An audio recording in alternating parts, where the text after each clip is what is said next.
张拿铁今天第2次去幼儿园面试了，面试的结局把所有人都整懵了。大家知道，张拿铁因为不会说英语，上次被双语幼儿园无情拒收，在人类混血儿发展史上刻下了一个烙印。这个事儿呢，大家都很急，只有孩子他爸不着急。这次是大胖媳妇找的幼儿园，就在家楼下。他说啥幼儿园都一样。温蒂听说孙子上次被拒绝，非常不服气，今儿个一定要一起去。但是温蒂不知道，这次我们面试已经换了学校了，他以为是2杀上一个学校呢，所以劲儿贼大，摇人摇来4个，进屋直勾的瞅着老师，那种感觉就是，你看我们都长这样了，你还不相信我孩子会说英语？但是我在教室外头观察一会儿，我发现了这个幼儿园呢，他自称是双语幼儿园，就一个外教，还是个俄罗斯人。我跟这个朵夫斯基先生啊聊了一下天，我发现他英语水平其实跟我爸爸没差多少。我就问老师，我说那俺家拿铁去的这个班级主要是说什么语言呢？老师说这个低龄小班呢，现在就1个学生，加上你儿子呢，一共2。这个班级最后到底说什么语言呢？那就看这俩孩子哪个性格强呗。我望向窗外那个跟张拿铁同班的乌兹别克斯坦女子，我已经能看到她不出3岁满嘴铁岭话的样子，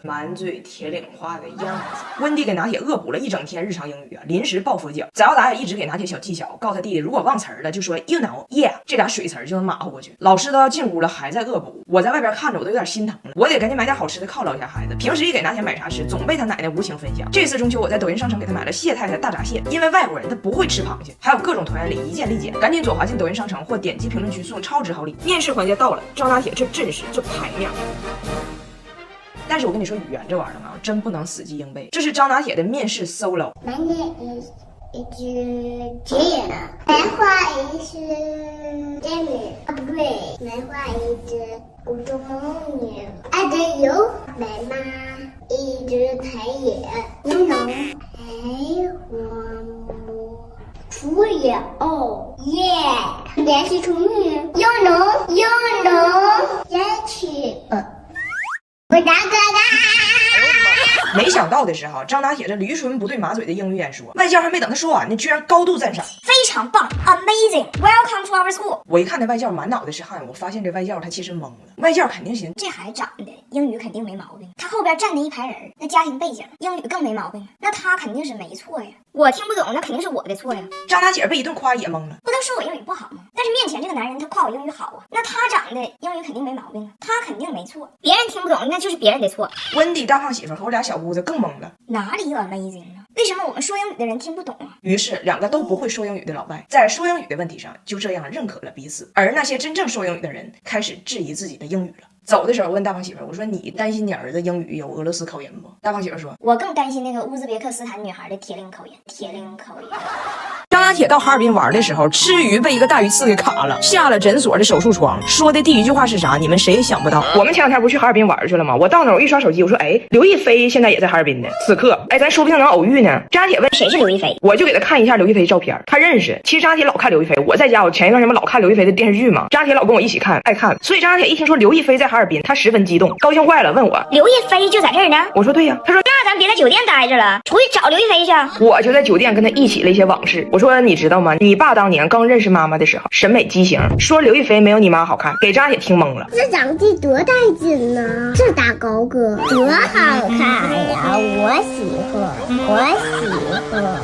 然后我们就出发了。张姐说她今天一定要在哈尔滨找到刘亦菲。我说街上那么老多人，你咋确定哪个是刘亦菲呀？张姐没吱声，她也觉得不管咋说得有个照片，有个参照物，因为在她心里，大波浪头发、长得无比美丽的女子就是刘亦菲。于是离开酒店的时候，心生一计，把酒店客房服务的卡偷走了。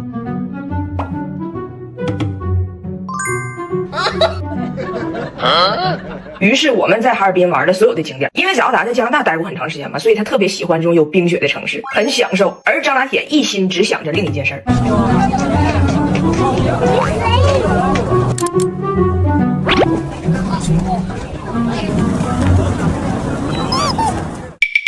其实是刘亦菲吗？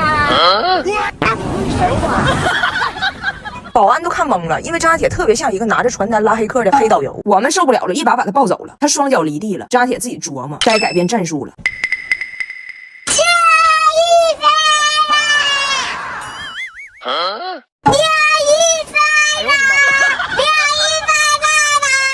啥事心里都惦记着刘亦菲。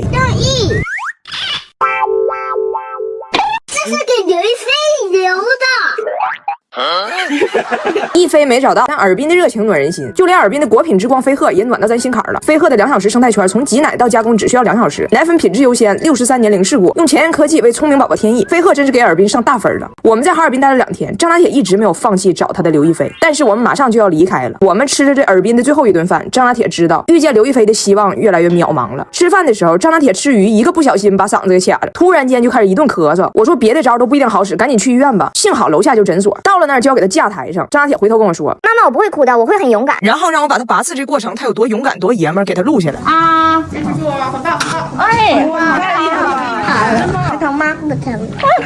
结果下了手术台，回到餐桌，人张拿铁第一句话是：“刚才那视频给刘亦菲看一下，给刘亦菲看一下。”我们全家都对不起张拿铁。现在我跟他说话，他是这样的：“我爱你。”我的公公婆婆从加拿大来了之后啊，俺家太闹了。我昨天呢就使了个坏，我跟我同事说，一会儿啊，你约俺家这3个老外去玩密室逃脱。就俺家这仨人的汉语水平，那可以说是3个臭皮匠顶个臭皮匠了。一旦进去，1天都出不来，我就可以清闲1天。我同事说没问题，姐，给他们关进去。结果下午1点，我同事给我打电话说，姐，我接到他们了，但是现在计划发生了一点意外。你家这3老外发现中国的密室逃脱，他居然讲中文，去张拿铁的幼儿园把张拿铁给接出来了，给他们当翻译。现在这个臭皮匠组合还非常有信心呢。臭皮匠组合是这样分工的：布莱恩经常玩密室，提供经验；大胖媳妇儿博士提供智商；温迪常年抠门，提供细心；张拿铁加拿大叛徒提供中文。他们把张拿铁的存在珍视为加拿大人的汉语桥，他们认为他们这个组合简直天衣无缝，绝对能打破这个密室的通关记录。